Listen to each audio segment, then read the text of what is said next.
We had a chance to take a look at one of the old model Glocks. So let's start by taking a look here at not the newest model, but probably the most common model out there, and that's the Gen 3. Of course, they've already got a Gen 4 out there now, and they had an RTF between the two. But this is the most prominent Glock out there, the Gen 3. And again, we're just using this one as for reference. And then we've got the Gen 2, which a lot of people end up confusing with the Gen 1. And we'll take a look at some of the features on this one a little bit more. But this is the star of the show. And you don't see these very often. In fact, I'm having to struggle to remember the last time I actually saw one. And this is a Gen 1 Glock 17. So this is a Glock 17 produced in June of 1988. And I figured since I had a chance to take a look at one here, we could take a look at some of the differences and similarities between all of them. First off, we have three different generations here, but we only have two different models. This is a Glock 17, this one is a Glock 23, and this one's another Glock 17. The first model Glock 17 had no light rail, neither did the Gen 2. It came around on the Gen 3s. The Gen 1 has a smooth grip. So does the Gen 2, and then in the Gen 3 you had finger grooves. The smaller floor plate on the magazine on the Gen 1 was then replaced on the Gen 2, and it's the same on the Gen 3. The texture on the grip here is the biggest difference between the Gen 1 and the Gen 2 as far as immediate observable differences. And then on the Gen 3, it's very similar to the Gen 2, it's just that they've added the finger grooves in front. Some of the more subtle differences, there's just one pin in the construction of the Gen 1, or the first Glocks. They only had one pin here for the trigger and the slide lock. On the Gen 2s, they started putting two pins, and then of course we still have the two pin configuration on the Gen 3 and Gen 4. On the Gen 1 and the Gen 2, the trigger guard's a little more narrow, a little less robust, where on the Gen 3 you can see it's fairly obvious that it's quite a bit heavier. Some of the other differences, on the Gen 1 it looks as though it's parkerized. I'll have to do some research, but we have the tinifer coating on the Gen 2 and Gen 3s. The Gen 1 has more of a parkerized, darker matte finish.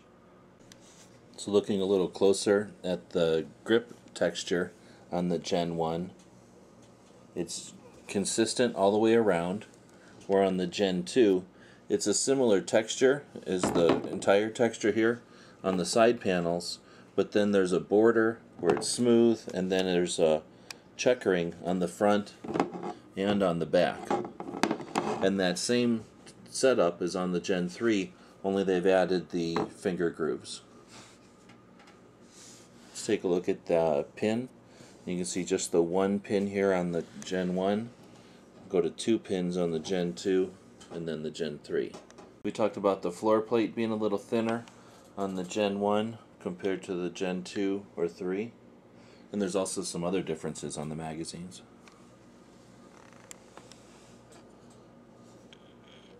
It's definitely a Glock, but at the same time it looks like a Glock that's been modified.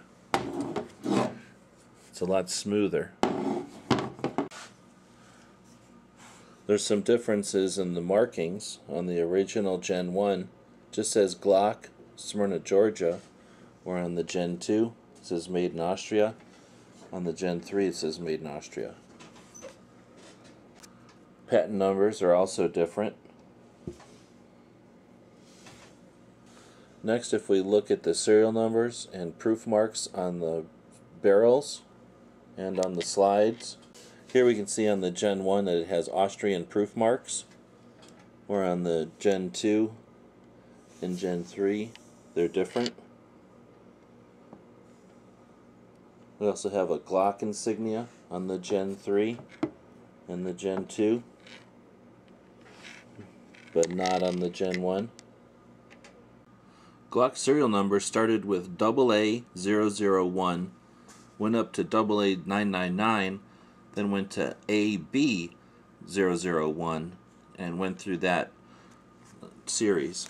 So this one is a fairly early one with the letters DC299, You can see as soon as we get up to the Gen 2, we're already at 3 letters, and this newer one is up to even higher in the 3 letters, and I'm not even sure how high they get up to in the Gen 4s now.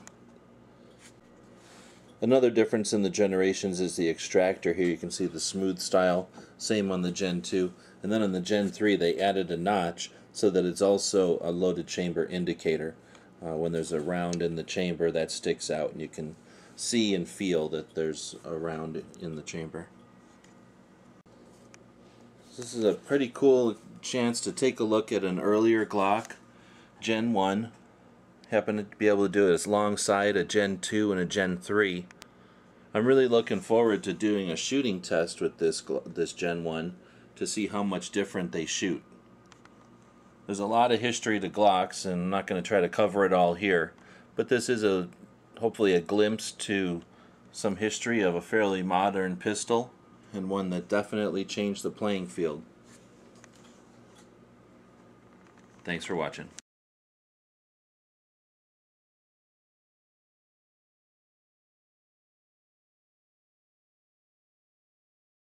The guys and gals of GunWebsites.com encourage you to take a CCW class every year, practice at least once a month, and carry every day. Thanks for watching GunWebsites.com.